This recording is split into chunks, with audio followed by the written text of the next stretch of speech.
Hey there, my name is John Whitaker, and I want to welcome you to another episode of the Bible in Life podcast. My heart on the Bible in Life is to provide what I call blue jeans theology. That is theology that is just in the language of everyday life, that wears the clothes of everyday life, right? Blue jeans and t-shirts. It's just Bible teaching that's rooted right in the language and context of everyday life, with the goal that we can follow Jesus more effectively and more fully in the midst of our everyday life. So that's the heart of the Bible in Life, and I'm so glad that you're joining me here on this episode. Last week, we began just a small little series, kind of toggling along with what I'm doing on the listener's commentary. And if you've been listening to the Bible in Life but haven't checked out the listener's commentary is where I teach straight through books of the Bible, basically providing what a commentary does. If you're familiar with book commentaries, they help people understand what Bible books are about. Well, I'm trying to do that in audio fashion on a listener's commentary. And so I'm just now kind of teaching straight through the book of Acts in detail over on the commentary. And so I thought here on the Bible in Life, I would provide just some snapshots from the book of Acts as I do that. Passages that I think are insightful and helpful and powerful and challenging for us, and just offer maybe a little bit more of a reflective look at those here on the Bible in Life. And so this week, I want to look at a passage out of Acts chapter 4. It's right at the end of a particular story, snapshot from Acts. And at the end of that snapshot, the apostles pray. So let me set the context. Then I want to look at their prayer because I think it's really instructive for us. Here's the story that this prayer grows out of. Peter and John are on their way to the temple, presumably to gather with some of the believers. Not totally sure, but they're going there at the hour of sacrifice and prayer in the afternoon, 3 in the afternoon. When they meet a man who is lame and has never walked, they end up healing this man, which then causes all sorts of commotion in the temple. A crowd rushes together, and Peter takes the opportunity to preach Jesus to the crowd. Well, as a result of that, the temple rulers, right, the temple policemen, the temple security force, those who are in charge of, temple experience, temple life, they take issue with Peter's preaching and all that's going on. And so they arrest Peter and John, put them in jail, keep them overnight, threaten them, tell them not to preach anymore in Jesus' name. And all of that leads to Peter and John sharing the gospel, preaching with them, holding them accountable for rejecting Jesus, and telling them that, look, there's no other name where salvation is found except in Jesus, and sharing the gospel with them. They're amazed at Peter and John's boldness and frankness right there, and to the very leadership of the Jews, like almost the Supreme Court of the Jewish people. Well, they threaten them some more, tell them don't preach anymore in Jesus' name, and Peter and John leave. That's the story that leads to what I want to look at in this episode here in Acts chapter 4. In verse 23, it says this: When they had been released, they went back to their own companions and reported everything that the chief priests and the elders had said to them. So they go back, they tell their people, man, we spent a night in jail. Here's what they said. Here's what we said. Here's how it went down. They tell them the whole story. And then this is what happens, verse 24. When they heard this, they raised their voices to God with one mind and said, and they pray. Listen to how they pray. Lord, it's you who made the heaven and the earth and the sea and everything that is in them. I mean, this is clearly an echo of Genesis chapter 1, and they're just immersed in the scriptures. And so they restate God's sovereignty as maker and creator and sustainer of all. In fact, the very word Lord there, when they start their prayer, isn't the normal word for Lord. It's the word we get our English word despot from. It means like ruler, sovereign ruler, one who's completely in charge. And so they're acknowledging when they pray right from the get-go, look, they're issuing threats. They have all the political power and authority. They're in charge on the human realm, but you're the sovereign Lord. You're the true one who's in charge because you made everything.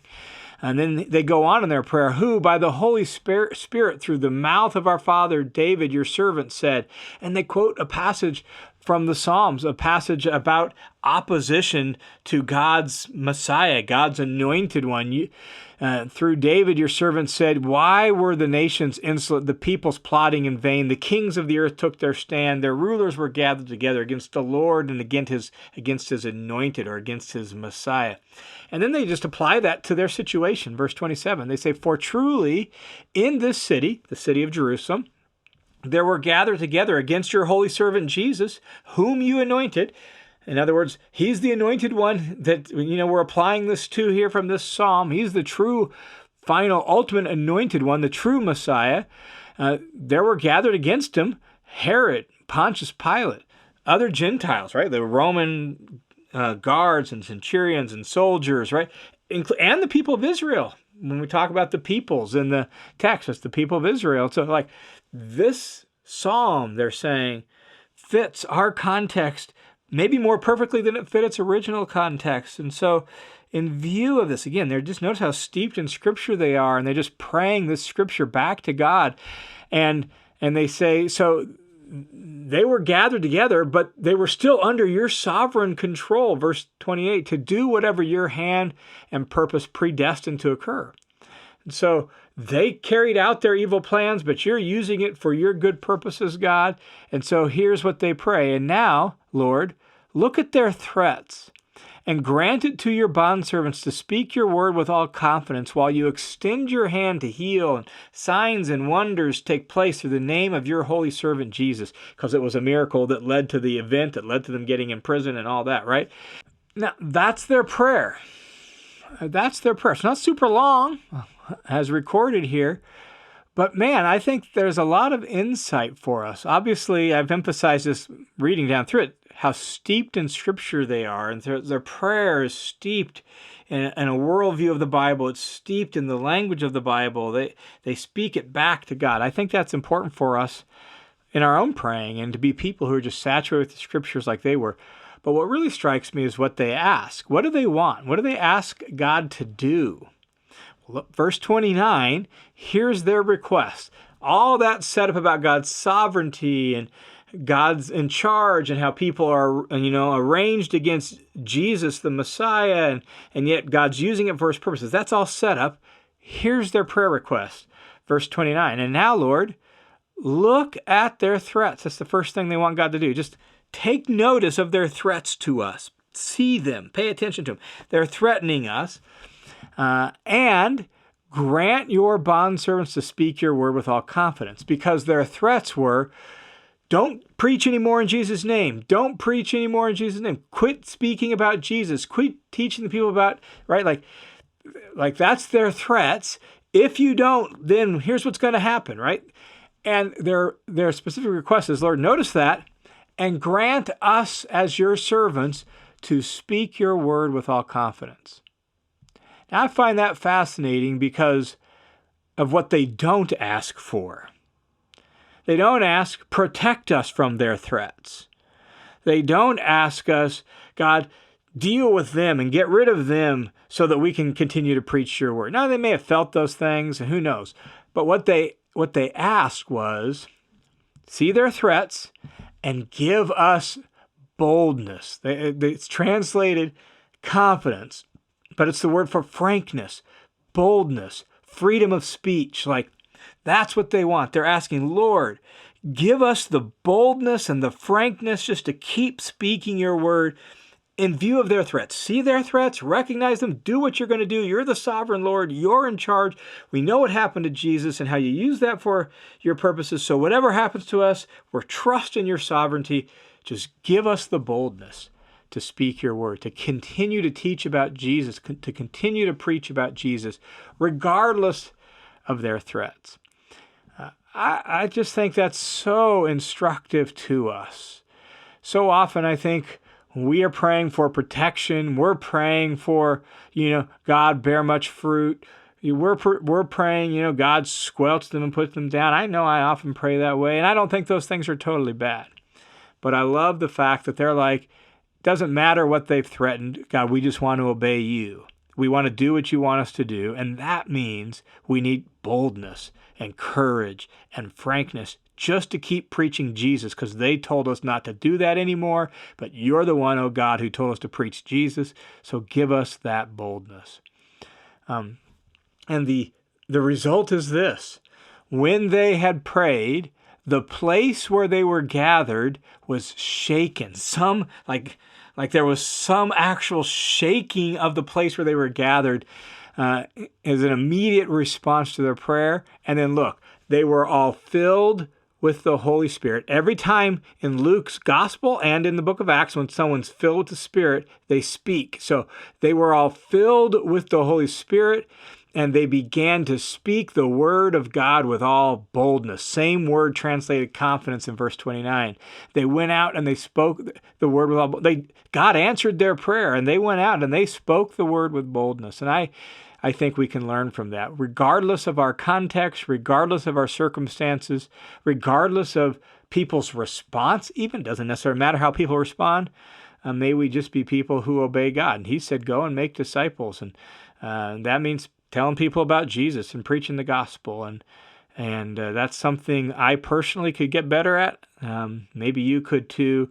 Maybe we could gather together as God's people, and instead of praying against people's threats, maybe we could pray for more boldness just to live for Jesus, love for Jesus, and tell the world about Jesus with boldness like they did.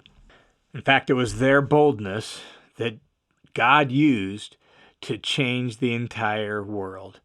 Maybe He might make a little bit more of a difference in our world if we would speak the word with the same kind of boldness that they did. So Lord, give us boldness. Give us the confidence to speak your word in our context, in our time and place, regardless of the outcomes and regardless of people's opposition. May we be people who love, lead, and speak your word with all freedom, with all frankness, with all boldness, according to the power of your Spirit. Let it be so. Let it be so.